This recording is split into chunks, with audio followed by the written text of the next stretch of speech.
Lisons ensemble la phrase suivante que je viens de repérer dans les colonnes du journal français Le Monde qui parle ainsi du Togo. Dans ce pays de l'Afrique de l'Ouest, les organes de presse sont régulièrement suspendus par la Haute Autorité de l'Audiovisuel et de la Communication, HAAC, à la suite des critiques contre le pouvoir. Ce journal en effet, venait ainsi de conclure un article qui reprenait le communiqué d'Amnesty International soupçonnant l'État togolais, à partir de l'arrestation des journalistes Ferdinand Haïté et Joël Ega, de vouloir faire taire des voix critiques dans le pays.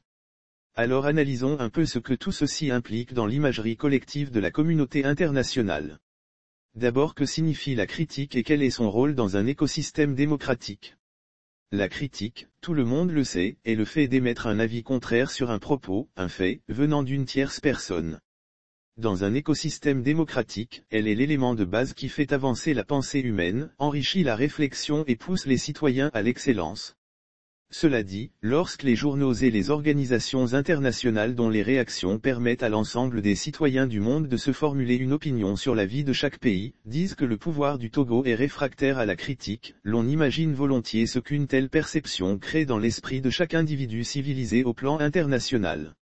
C'est une question de bon sens, une fois qu'il est établi que le pouvoir du Togo s'oppose par nature à la critique, c'est que ses dirigeants ne travaillent pas sincèrement pour l'évolution de la pensée et de la réflexion concernant le meilleur devenir du pays, puisque cette évolution est immanquablement tributaire de la critique elle-même, propre à tout esprit humain.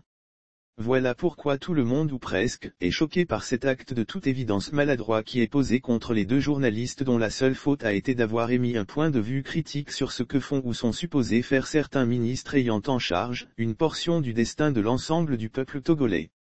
Servir l'État en effet, devrait être perçu comme un sacerdoce qui sollicite du serviteur, un minimum de sacrifice impliquant forcément un effacement de sa propre personne, ou j'allais dire, de son ego personnel au profit de l'image et de l'identité qu'il souhaite donner au pays lui-même. Ainsi, lorsqu'un problème se pose, l'approche pour le résoudre doit toujours tenir compte de cet impératif qui oblige le dirigeant à ne rien faire pour écorner cette image de noblesse et de gloire qu'il se doit, en tout temps et en tout lieu, de forger à son pays. Pourquoi Ferdinand Haïté et Joël Ega n'ont-ils pas critiqué un particulier, un chef d'entreprise privée ou toute autre personne évoluant dans son propre compte?